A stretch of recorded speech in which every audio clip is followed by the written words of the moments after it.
दोस्तों, आज सुनते हैं नाग पंचमी की सबसे प्राचीन कथा, जब नाग देवता बन गए भाई।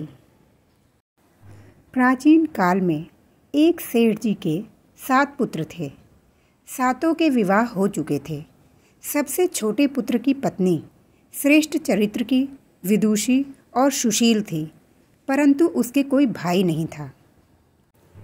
एक दिन बड़ी बहू ने घर लीपने को पीली मिट्टी लाने के लिए सभी बहुओं को साथ चलने को कहा, तो सभी खुरपी लेकर मिट्टी खोदने लगी।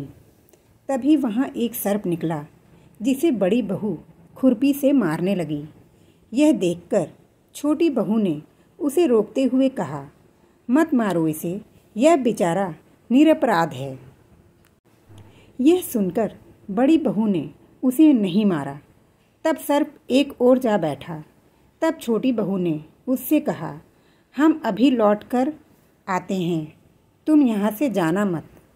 यह कहकर वह सबके साथ मिट्टी लेकर घर चली गई और वहाँ काम काज में फंसकर सर्प से जो वादा किया था उसे भूल गई। उसे दूसरे दिन वह बात याद आई तो सबको लेकर वहाँ पहुँची और सर्प को उस स्थान पर बैठा देखकर बोली, सर्प भैया नमस्कार। सर्प ने कहा, तुम भैया कह चुकी हो, इसलिए तुम्हें छोड़ देता हूँ, नहीं तो झूठी बात कहने के कारण तुम्हें अभी डस लेता। वह बोली, भैया मुझसे भूल हो गई, उसकी क्षमा मांगती हूँ। तब सर्प बोला, अच्छा तू आज से मेरी बहन हुई और मैं तेरा भाई हुआ, तुझे जो मांगना है मांग ले। वह बोली, भैया मेरा कोई अपना नहीं है, अच्छा हुआ जो तू मेरा भाई बन गया। कुछ दिन व्यतीत होने पर वह सर्प मनुष्य का रूप लेकर उसके घर आया और बोला, मेरी बहन को भेज दो। सबने कहा कि इसके तो कोई भाई नहीं था, तो वह बोला, मैं दूर के रिश्ते में इसका भाई लगता हूँ, बचपन में ही बाहर चला गया था। उसके विश्वास दिलाने पर घर के लोगों ने छोटी को उसके साथ भेज दिया। उसने मार्ग में बताया कि मैं वही सर्प हूँ, इसलिए तू डरना नहीं और जहाँ चलने में कठिनाई हो वहाँ मेरी पूँछ पकड़ लेना। उसने कहे अनुसार ही किया और इस प्रकार वह उसके घर पहुँच गई। वहाँ के धन ऐश्वर्य को देखकर वह चकित हो गई। एक दिन सर्प की माता ने उससे कहा, मैं एक काम से बाहर जा रही हूँ, तू अपने भाई को ठंडा दूध पिला देना। उसे यह बात ध्यान ना रही और उसने उसे गर्म दूध पिला दिया, जिससे उसका मुंह बुरी तरीके से जल गया। यह देखकर सर्प की माता को बहुत क्रोध आया, परंतु सर्प के समझाने पर वह शांत हो गई। तब सर्प ने कहा कि बहन को अब उसके घर भेज देना चाहिए। तब सर्प और उसके पिता ने उसे बहुत सा सोना, चांदी, जवाहरात, वस्त्र, आभूषण आदि देकर उसके घर पहुंचा दिया। इतना ढेर सारा धन देखकर बड़ी बहू ने ईर्ष्या से कहा, भाई तो बड़ा धनवान है, तुझे तो उससे और भी धन लाना चाहिए। सर्प ने यह वचन सुना तो सब वस्तुएं सोने की लाकर दे दी।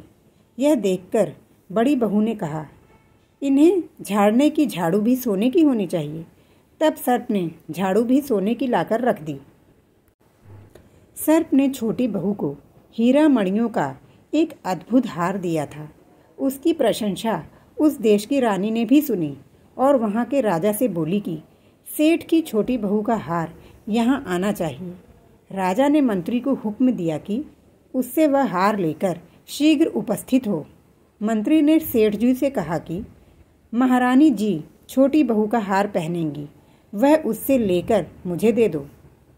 सेठ जी ने डर के कारण छोटी बहू से हार मंगवाकर दे दिया।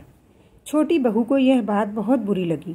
उसने अपने भाई सर्प को याद किया और आने पर प्रार्थना की, भैया रानी ने हार छीन लिया है, तुम कुछ ऐसा करो कि जब वो हार उसके गले में रहे तब तक उसके लिए सर्प बन जाए और जब वह मुझे लौटा दे तब हीरे और मणियों का हो जाए। सर्प ने ठीक वैसा ही किया। जैसे ही रानी ने हार पहना वैसे ही वह सर्प का बन गया। यह देखकर रानी चीख पड़ी और रोने लगी। यह देखकर राजा ने सेठ के पास खबर भेजी कि छोटी बहू को तुरंत भेजो। सेठ जी डर गए कि राजा ना जाने क्या करेगा। वे स्वयं छोटी बहू को साथ लेकर उपस्थित हुए। राजा ने छोटी बहू से पूछा, तूने क्या जादू किया है? मैं तुझे दंड दूंगा। छोटी बहू बोली, राजन, धृष्टता क्षमा कीजिए। यह हार ऐसा ही है, मेरे गले में हीरे और मणियों का रहता है और दूसरे के गले में सर्प बन जाता है। यह सुनकर राजा ने वह सर्प बना हार उसे देकर कहा, अभी पहनकर दिखाओ। छोटी बहू ने उसे तुरंत पहना और उसने जैसे ही पहना वैसे ही वह हार हीरे और मणियों का हो गया। यह देखकर राजा को उसकी बात का विश्वास हो गया और उसने प्रसन्न होकर उसे बहुत सी मुद्राएं भी पुरस्कार में दी। छोटी अपने हार और पुरस्कार के साथ घर वापस लौट आई। उसके धन को देखकर बड़ी बहू ने ईर्ष्या के कारण उसके पति को सिखाया कि छोटी बहू के पास कहीं से धन आया है। यह सुनकर उसके पति ने अपनी पत्नी को बुलाकर कहा, ठीक ठीक बता कि यह धन तुझे कौन देता है। तब वह सर्प को याद करने लगी। तब उसी समय सर्प ने प्रकट होकर कहा, यदि मेरी धर्म बहन के आचरण पर संदेह प्रकट करेगा तो मैं तुझे खा लूँगा। यह सुनकर छोटी बहू का पति बहुत प्रसन्न हुआ और उसने सर्प देवता का बड़ा सत्कार किया। उसी दिन से नाग पंचमी का त्योहार मनाया जाता है और स्त्रियां सर्प को भाई मानकर उसकी पूजा करती हैं।